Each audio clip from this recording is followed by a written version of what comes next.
Kenapa ahli UMNO tidak perlu menyokong Perikatan Nasional? Ini yang dua perkara yang harus diberikan, ditekankan kepada penyokong-penyokong dan ahli-ahli UMNO.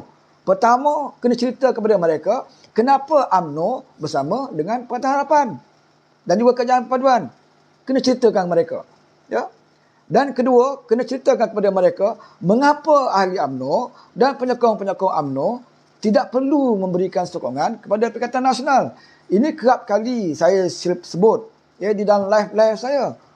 Ya, tentang betapa ahli UMNO tidak seharusnya memberikan sokongan kepada Perikatan Nasional.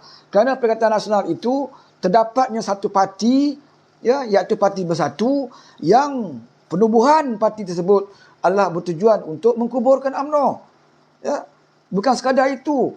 Ya, Parti Bersatu ini juga Muhyiddin Yassin bersama dengan Mahathir, sewaktu dalam Kerajaan Pakatan Harapan dulu, berusaha bersungguh-sungguh untuk nak membubarkan UMNO, nak mengkuburkan UMNO dengan menggunakan kuasa yang dia ada waktu itu. Tetapi Alhamdulillah, dengan adanya Datuk Seri Anwar Ibrahim selaku Presiden Pakatan Harapan, pengurusi Pakatan Harapan ketika itu, membantah keras usaha ini. Walaupun kita tahu bahawa Keadilan, Amanah, DAP adalah sebuah parti yang memang melawan UMNO daripada awal. Ya, tetapi bukan cara kita menentang sebuah parti politik dengan menggunakan kuasa yang kita ada untuk mengharamkan parti tersebut. Ya, kita berlawan dengan mereka, kita bertarung dengan mereka dari segi dasar, prinsip dan demokrasi. Bertarung secara demokrasi, bukan bertarung secara diktator. Apabila kita nak mengharamkan satu parti tanpa alasan yang munasabah, itu adalah diktator. Ya, ini yang cuba dilakukan oleh Muhyiddin dulu bersama dengan Mahathir Mohamad. Nasib baiklah Anwar Ibrahim menyelamatkan keadaan UMNO wujud hari ini.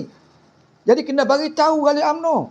Ya, mengapa kalau kamu tak suka dengan Zahid sekalipun, kita faham ada ahli UMNO yang tidak bersetuju dengan Zaid Al-Hamidi. Ya. Dan ada ahli UMNO yang penyokong tegar Najib Razak, mempertahankan Najib Razak dan menolak Zahid sebagai presiden. Kita faham itu. Tetapi kalau kamu suka sekalipun dengan Najib, kalau kamu tak suka sekalipun dengan Zahid, kamu boleh selesaikan di dalam parti kamu. Ya? Mengapa kamu tidak suka kepada Zahid sehingga kamu nak pergi sokong parti yang memang bukan saja nak menjatuhkan Zahid. Bukan Parti Bersatu ini tujuan dia memang nak jatuhkan Najib. Bukan. Ya, Bersatu tujuan dia nak kuburkan UMNO itu. Bila kuburkan parti UMNO bermakna Najib dah tidak ada erti lagi. Zahid pun tidak ada erti lagi. Bahkan semua ahli UMNO pun dia tidak boleh lagi mempertahankan UMNO kalau parti UMNO itu diharamkan ataupun dibubarkan. Mengapa kamu nak pergi gadai parti kamu kepada Parti Bersatu? Kalau kamu tidak suka sekalipun dengan Zahid, kenapa kamu pergi beri sokongan kepada orang yang bukan saja nak membunuh karya politik Zahid, tetapi nak membunuh parti UMNO itu sendiri?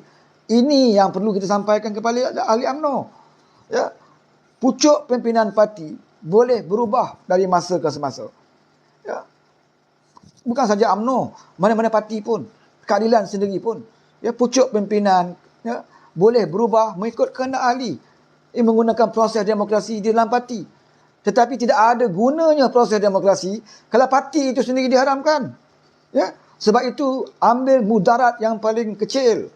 Sama ada kamu nak parti kamu diharamkan ataupun kamu nak tukar presiden parti. Ya? Kalau kamu tak suka pada Zahid, apakah kamu nak memilih satu keputusan iaitu untuk mengharamkan parti kamu? Ya? Jadi sebab itu, saya katakan penerangan itu harus diberikan. Kerana pimpinan-pimpinan pada saya tidak ada masalah.